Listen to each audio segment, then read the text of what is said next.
masih terkait topik Advanced Information System Analysis and Design. Saat ini kita akan membahas terkait perencanaan proyek dan manajemen proyek.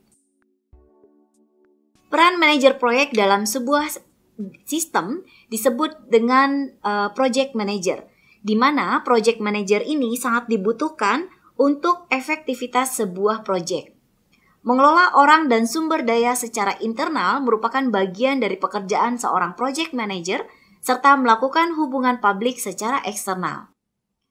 Project management berfungsi mengorganisir dan mengarahkan orang lain untuk mencapai hasil yang direncanakan dalam jadwal dan anggaran yang telah ditentukan. Proses yang digunakan untuk merencanakan proyek dan kemudian untuk memantau serta mengendalikannya. Berikut ini adalah project manager dan project stakeholder.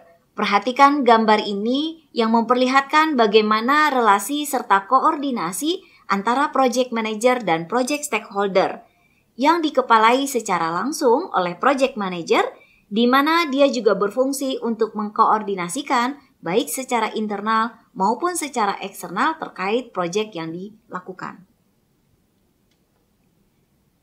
Project Management Body of Knowledge atau yang disebut juga dengan PMBOK diatur dalam 9 bidang pengetahuan. Di antaranya adalah Project Scope Management, Project Time Management, Project Cost Management, Project Quality Management, Project Human Resource Management, Project Communication Management, Project Risk Management, Project Procurement Management, serta Project Integration Management.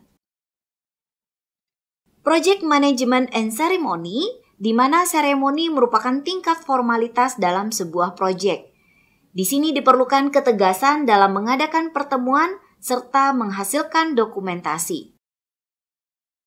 Identifikasi permasalahan dalam sebuah proyek dimulai dengan pembangunan IS, di antaranya adalah Respond to End Opportunity, kemudian Resolve Problem, kemudian Respond to End External Directive, di mana masing-masingnya berfungsi untuk menginisiasi strategi, sesuatu yang memberikan keunggulan kompetitif, serta mengelola kebutuhan pengguna yang tidak terpenuhi dan legislasi membutuhkan bentuk pelaporan baru.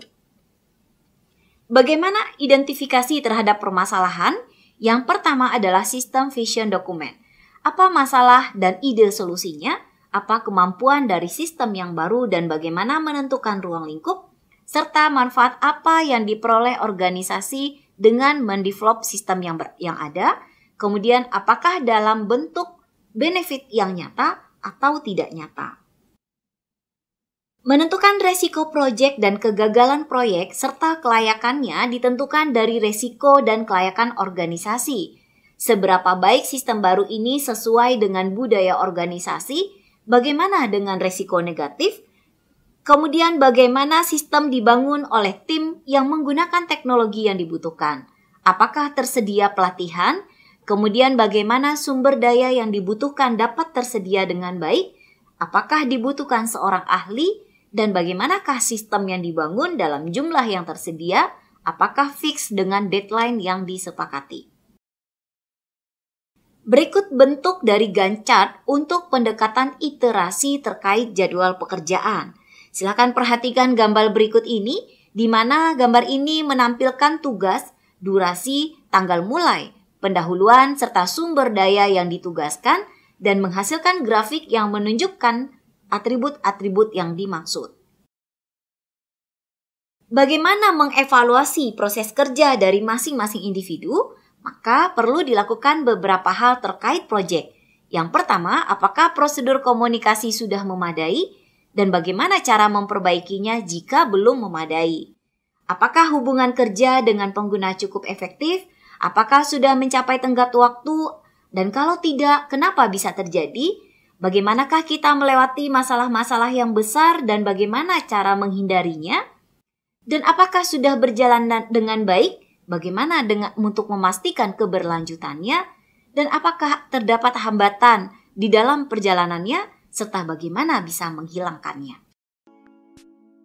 Jadi kesimpulannya adalah manajemen proyek merupakan peran karir yang cukup penting dan menantang.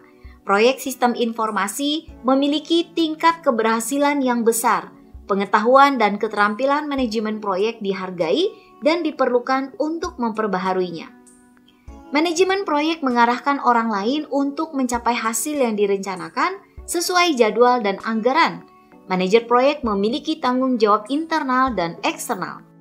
Disiplin manajemen proyek diatur ke dalam Badan Manajemen Proyek Pengetahuan atau yang dikenal dengan PMBOK yang mencakup 9 bidang pengetahuan. Manajer proyek pun harus mempelajari dan mencerna pengetahuan-pengetahuan terkait PMBOK ini. Demikian, terima kasih.